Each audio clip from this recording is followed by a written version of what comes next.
Perselingkuhan terjadi bukan hanya karena terpikat kepada orang lain atau bukan hanya karena kurangnya kedekatan emosional, tapi mungkin saja individu tersebut memang suka sekali berselingkuh. Nah, apakah ini suatu gangguan jiwa? Saya akan membahasnya bersama Dr. Darmawan, dokter psikiatri, untuk Anda pemirsa Hidup Sehat Plus.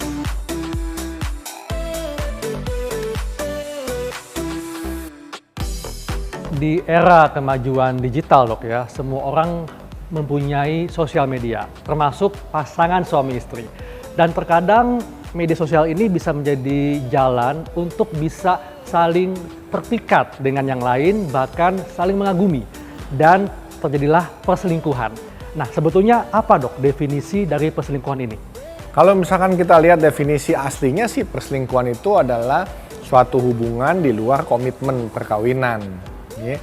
Tetapi memang seringkali kita temukan bahwa selingkuh ini orang masih pacaran terus dia ada hubungan dengan yang lain, itu selingkuh juga. Karena pacaran ini kan dianggap dia udah jadian, udah berkomitmen. Sehingga kalau ada sesuatu yang mengkhianati, sesuatu yang membohongi, nah itu seringkali sudah dimasukkan di dalam kategori selingkuh, seperti itu. Apakah selingkuh ini selalu disebabkan karena pasangan terpikat dengan orang lain atau mungkin karena kurangnya kedekatan emosional dengan pasangan yang sah? Jadi memang kalau tadi kan diawali dengan media sosial ya. Nah, media sosial ini kan sebetulnya kan bukan realita yang sesungguhnya. Media sosial ini sebetulnya menampilkan apa yang bagus-bagus aja. Nah, seringkali orang itu terbawa oleh ilusi ya. Jadi bukan realita yang sebenarnya, tapi dia mempunyai ilusi yang bagus-bagus tentang sosok lain. Nah, ketika itu dia banding-bandingkan dengan pasangannya, atau ada orang-orang tertentu yang punya masalah dengan psikisnya sendiri, di mana dia itu merasa selalu kurang diperhatikan misalnya, atau dia itu merasa bahwa dia itu sangat hebat, mestinya bisa lebih, ya macam-macam orang yang narsisistik. Kalau orang yang suka diperhatikan tuh orang yang cirinya histrionik, apalagi kalau sampai ada gangguan kepribadian ya. Jadi kan kepribadian itu kan bisa ciri, bisa gangguan.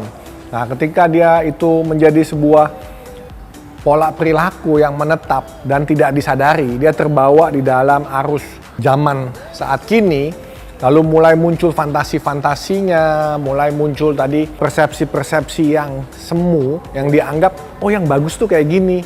Nah, mulai deh terjadi tuh yang namanya perselingkuhan, mulai dari tadi istilahnya pertama dari perasaan. Nah, nanti lama-lama dari perasaan akhirnya hubungan berlanjut ke perselingkuhan fisik. Yang bahasa kitanya itu perzinahan, ya kan? Nah, tapi ada juga orang yang memang ada adiksi seksual. Ya. Jadi dia nggak pakai perasaan, tetapi fisiknya aja terus yang dia cari terus seperti itu. Nah, itulah beberapa bentuk yang biasanya kita temui dalam praktek sehari-hari. Perselingkuhan itu. Kalau yang kita tahu, Dok, ya, selingkuh kan mungkin terjadi sekali dua kali. Nah, kalau ada orang yang berselingkuh berkali-kali, dapat dikatakan dia memiliki gangguan kejiwaan ya? Nah, kalau orang berselingkuh berkali-kali itu, jadi gini, kan ada orang yang kalau misalkan karena suasana atau situasi ya, yang namanya jatuh cinta itu kan suka irasional ya. Betul. Tiba-tiba jatuh cinta, jadi nggak sengaja gitu ya, akhirnya selingkuh. Nah, kalau itu berarti kan hilaf ya. Nah, tapi kalau udah berkali-kali berarti ada something wrong kan, ada sesuatu yang dia kurang, yang dia cari, apalagi sampai menjadi dorongan yang sifatnya obsesif kompulsif. Ada ide, mesti diturutin.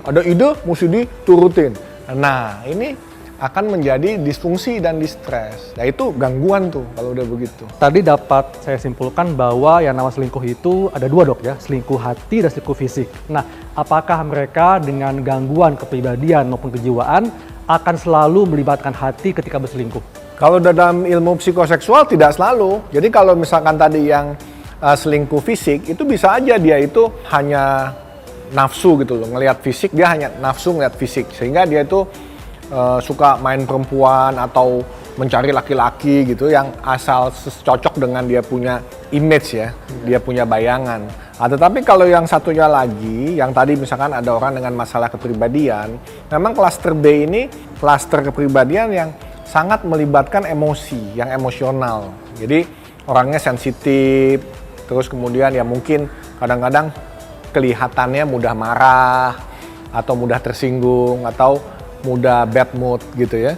Nah, biasa kalau orang-orang seperti ini memang sudah melibatkan perasaan gitu. Jadi kan tadi misalkan orang yang cirinya histrionik, dia kan senang diperhatikan.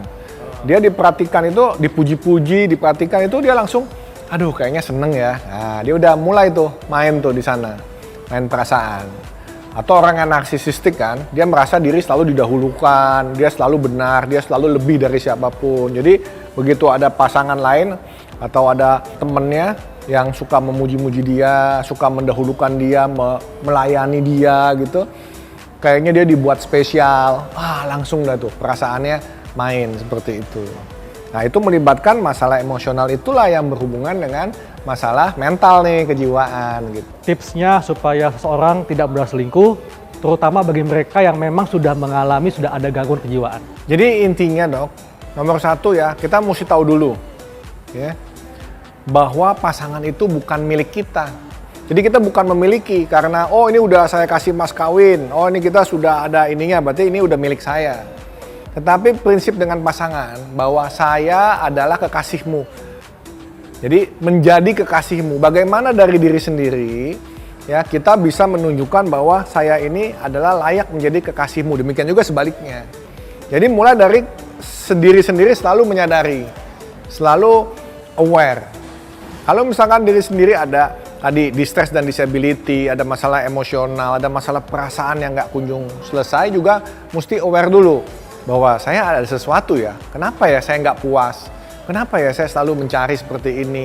Nah dengan demikian kita berproses memperbaiki diri, nah masing-masing mengenali dirinya, jati dirinya, memperbaiki kelemahannya, mengenali kelebihannya, sehingga hubungan yang tadinya seperti ini nih, jaraknya jauh nih, itu bisa dideketin. Pasangan yang satu turun ke sini, pasangan yang satu naik ke sini. Tapi jangan berharap bisa begini ya. Nah ini adalah suatu proses nih, suatu proses tegangan yang mesti dijaga. Di sini adalah toleransi. Nah toleransi, saya mentolerir kamu kekasihku. Nah demikian juga sebaliknya, mentoleransi. Karena manusia nggak mungkin sama persis. Kadang kita ada samanya, kadang kita beda, tapi nggak jauh-jauh amat. Nah yang mesti dicari adalah ininya tuh. Nah itu yang dijaga dok. Jadi tipsnya selalu menjaga kewarasan, kesadaran diri sendiri dulu, lalu bagaimana kita membantu mengembangkan pasangan, saling mengembangkan dengan pasangan supaya ini bisa jalan terus nih. Nah pemirsa, jadi perselingkuhan terjadi bukan hanya karena adanya kesempatan, tapi bisa saja karena Anda mengalami gangguan kepribadian atau gangguan jiwa. Saya Dr. Eka Ansyari dan Dr. Darmawan, dokter psikiatri untuk Hidup Sehat Plus.